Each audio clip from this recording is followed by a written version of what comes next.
দেখতে দেখতে 2020 সাল চলে আসলো। তো অন্যান্য বছরের মতো হচ্ছে এই বছরে আমরা হচ্ছে এই বছর কি করব এটা নিয়ে হচ্ছে ফরেক্সের প্ল্যানিং করব।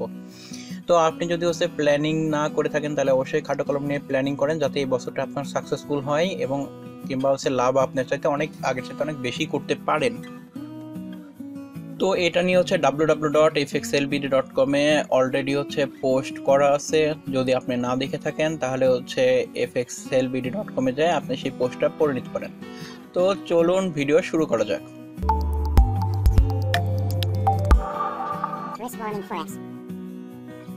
আমরা হচ্ছে ফরেক্সের হচ্ছে প্ল্যান দুইভাবে দেবো। এক হচ্ছে নতুন ট্রেডার বা যারা লসে আছে তাদের জন্য।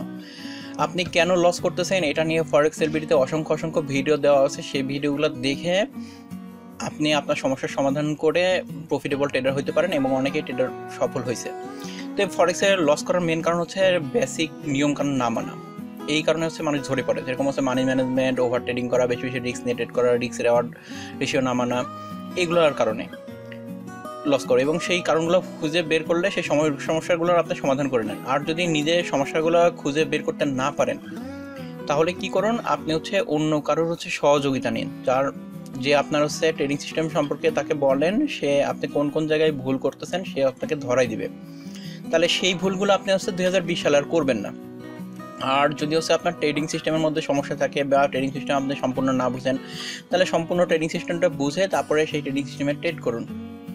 আর ট্রেডিং সিস্টেম যদি আপনি সম্পূর্ণ বুঝে ফেলেন তাহলে হচ্ছে আর চেকলিস্ট বানাই ফেলেন এবং প্রতিজ্ঞা করুন 2020 সালে আপনি চেকলিস্ট ছাড়া ট্রেড করবেন না। প্রত্যেকটা ট্রেড চেকলিস্ট হচ্ছে মিলিয়ে ট্রেড করবেন। তাহলে 2000 যেহেতু আপনি হচ্ছে ফরেক্স মার্কেটের লসে আছেন, লসে ট্রেডের কথা বলতেছেন, তাহলে হচ্ছে লসের বড় কারণ হচ্ছে বড় রিস্ক নিয়ে ট্রেড করা।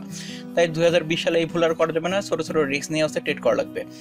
এবং আপনি হচ্ছে কিছু সিলেক্টেড হচ্ছে পেয়ার, যেগুলো দেখেন যে অনেকগুলো পেয়ারে ট্রেড করে থাকলে কিছু পেয়ারে আপনি নিয়মিত প্রফিট করতেছেন আর কিছু পেয়ারে লস করতেছেন লাভের অ্যামাউন্টগুলো। তাহলে যেই পেয়ারে লস করতেছেন সেই পেয়ারগুলো বাদ দিয়ে দেন, তাহলে আপনি লাল শাটালা মানুষের মতো আপনার সফল ট্রেডার হতে পারবেন। এবার আসি প্ল্যানিং 2 নিয়ে, যারা মার্কেটে লাভ করতেছে তাদের নিয়ে। তো আমাদের দেশে এরকম অনেক ট্রেডার আছে যারা হচ্ছে নিয়মিত ফরেক্স মার্কেটে একটা লাভ অ্যামাউন্ট করে, যেরকম হচ্ছে তারা 2000 বা 5000 যাই হোক একটা অ্যামাউন্ট নিয়ে হচ্ছে ট্রেড করে। এই অ্যামাউন্ট থেকে তারা হচ্ছে একটা নির্দিষ্ট পার্সেন্টের লাভ প্রতি মাসে উইথড্র করে নেয়।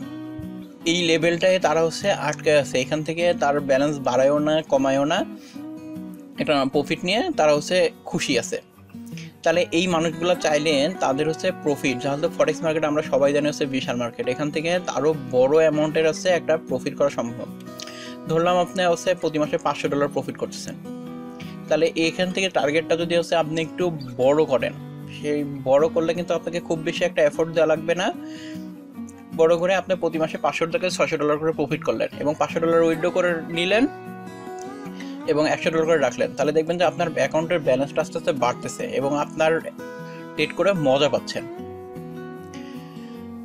না, যারা প্রফিট করে তাদের আসলে বেশি কিছু বলার নাই, তারপরে বলি যে হচ্ছে আপনি যদি প্রফিট করতেছেন তাহলে আপনার একটা পোর্টফোলিও বানাইতে পারেন, বানাই আপনার স্বপ্নগুলো একটু বড় করতে পারেন। যেরকম হচ্ছে অনেক মানুষ আছে যারা ট্রেডার খুঁজতেছে, যারা ভালো ট্রেড করে এবং তারা কি পয়সা করে দিতে পারবে, কামাই দিতে পারবে।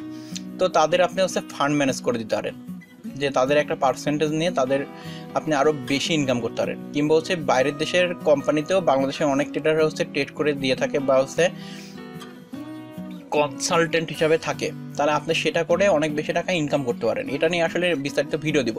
তো সম্পূর্ণ ভিডিওটা যদি আপনার ভালো লাগে তাহলে ফেসবুক, টুইটার এগুলোতে আপনি ভিডিওগুলো শেয়ার করতে পারেন। আর এই পর্যন্ত ভিডিওটা যদি দেখে ফেলছেন তাহলে অবশ্যই ভিডিও লাইক করবেন, শেয়ার করবেন এবং সম্পূর্ণ ভিডিওটা দেখার জন্য অসংখ্য ধন্যবাদ।